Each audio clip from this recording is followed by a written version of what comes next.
So there is a common thread in coaching that you don't want to be the guy to replace the guy. Nobody wants to be the person who steps in for a legend after they retire, are fired, dies, whatever the case may be. That is a somewhat prevailing thought in coaching circles. And I think it makes a lot of sense because all you're going to do is constantly be compared to the legend that you replaced. And it has a somewhat high frequency rate of not going very well for the person who replaces a legend. It didn't just pop up out of nowhere that nobody wants to be the guy to replace the guy overnight. Like there was a pretty long line there of like, well, wait a second, this doesn't go very well for those folks. And that's where you get to say. And in college football, there are coaches who know the hierarchy of where the head coaching job at a school or a certain set number of schools rests. You know that the job at Wake Forest isn't as good as Notre Dame. You know that Utah State isn't as good as Stanford. Like it's just everybody's got kind of the same idea of what that looks like. And then there's the mountaintop, where I don't know that there's just one school at the mountaintop, but there's probably 8 to 10 to 12 schools at the mountaintop where you wouldn't maybe consider going from this school to that school. It's kind of a lateral move. Going from, for instance, say Texas to Alabama wouldn't be viewed as a step up. It would be viewed as a somewhat lateral move. That doesn't mean that I believe Steve Sarkisian when he says that he didn't think about leaving Texas for Alabama. So if you haven't seen the report or whatever, basically, Steve Sarkisian was asked about his interest level in replacing Nick Saban at Alabama. Now, if you remember, Steve Sarkisian was an assistant under Saban at Alabama, left to become the head coach at Texas. He was asked about it, and he said, naturally, I'd be lying if I said I didn't think about it. But it took me all of 60 seconds to say, yeah, I'm not doing that. And I don't believe that. I don't believe that for a second. And there's kind of two scenarios for why I don't believe that.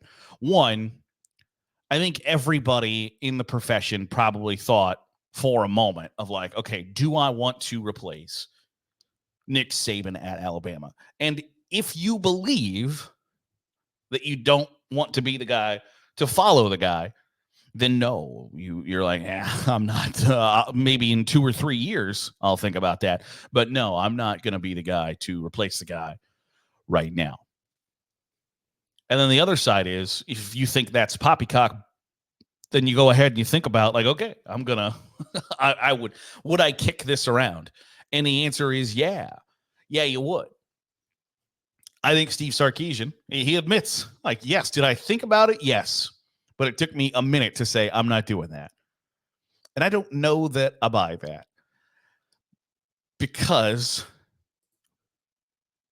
he got a new contract from Texas. He got a $10.3 million a year salary through 2030. Now, I don't know about you, but this has never happened to me. And generally, the only way it happens in college football is if you express an interest or bring it up to somebody or use another job as leverage. I've done good work in my past. I've done phenomenal work, and not once has the boss come to me and said, you know what, you're doing a really great job. You're helping the company make more money. I can't tell you how much I appreciate that. So you know what?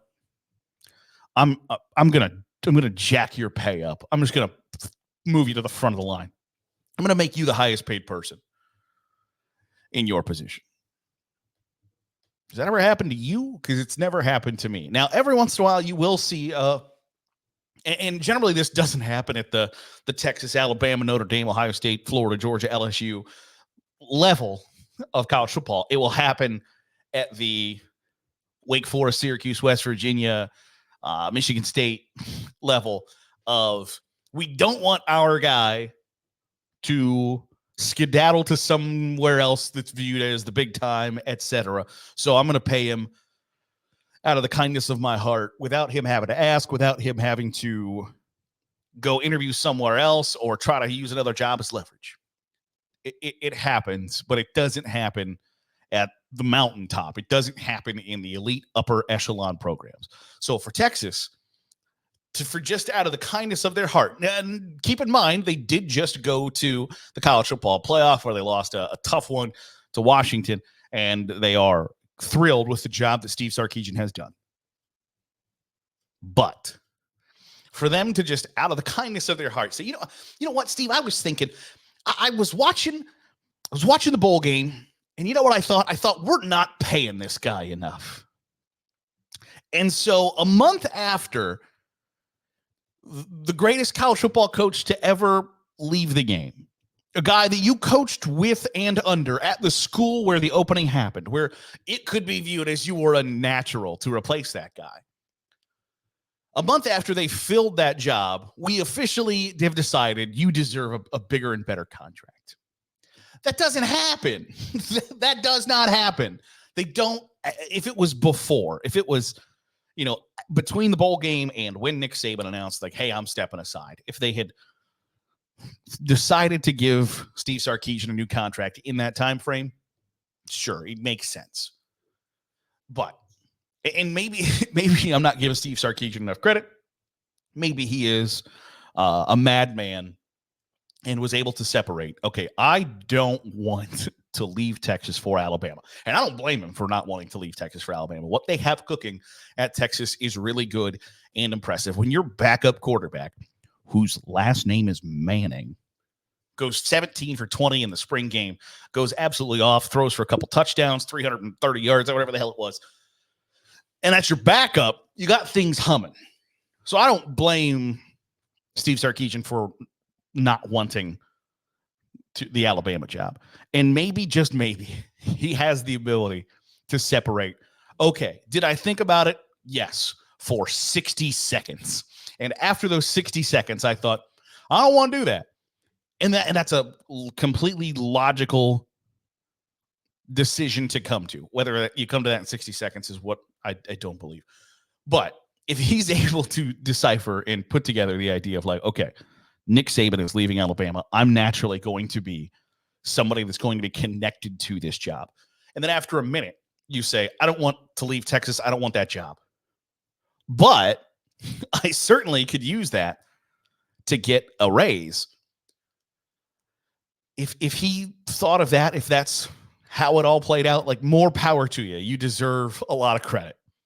Because if you can think that quickly on the fly, that business savvy, because it's a dog eat dog world. You got to bleep them before they can bleep you.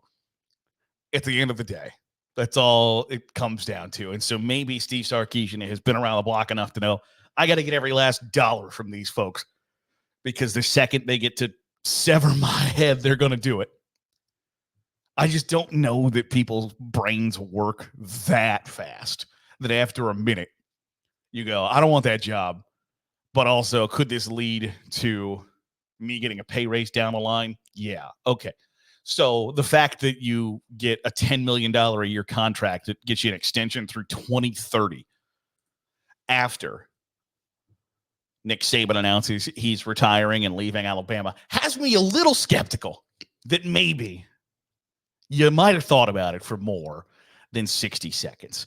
And I realize that everybody has to say, things that endear them to their fan base. It's the same, like, Ohio State fans got really butthurt when Marcus Freeman had talked about, like, I had the opportunity to choose Notre Dame coming out of high school and I wasn't going to make the same mistake a second time. He's got to say dumb things that his fans really like. Like, it's this. Do you really believe that when Bruce Springsteen is walking off the stage, like, you've been the best audience, Phoenix? Like, no, he's saying where we are right now. Woo! Like, it's the same thing. It's the exact same thing. This has been one of the best nights of my life, Topeka. Woo! Like that He didn't really mean that. Okay?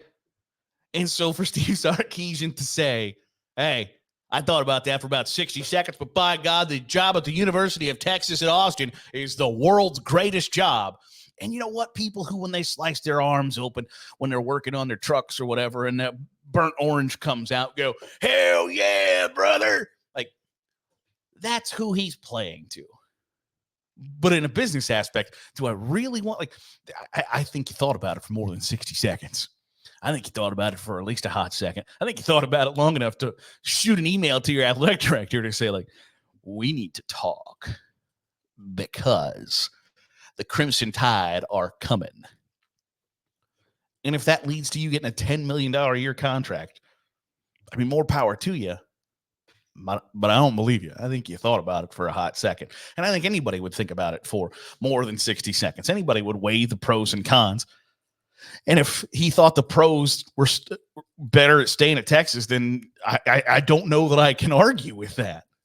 But I do think you can probably go like, I think you probably thought about it more than you let on. But then at the same time, I understand why he didn't say that, because if you were to Google like Steve Sarkisian, Alabama, after saying, I would be lying if I told you I didn't think about it, but I only thought about it for 60 seconds. The first headline that pops up is Steve Sarkisian reveals he considered replacing Nick Saban in Alabama. Well, kinda, not really. So I get why everybody has to like not say anything that they actually truly think, feel, or mean. Because when you say like, yeah, I did think about it for about 60 seconds. And then the headline is he reveals he thought about leaving Texas for Alabama. Like, well, I mean, did he technically say that? Yes. But if you've ever, and I will die on this hill, if you have ever started your defense with, well, technically, you have lost. You are incorrect. Nobody likes you. Go away. And that's not just like a college football debate. Like that's in life. If somebody ever hits you with, well, technically, or well, actually, ugh, gross. Stop it. That's enough. That'll do it for today's episode of the Daily Huddle. Appreciate you making us a part of your day, however it is, wherever it is you're doing. So if you are watching on YouTube, hit the subscribe button. Make sure you're getting all the great college football content that we're pumping out here on Saturday Glory.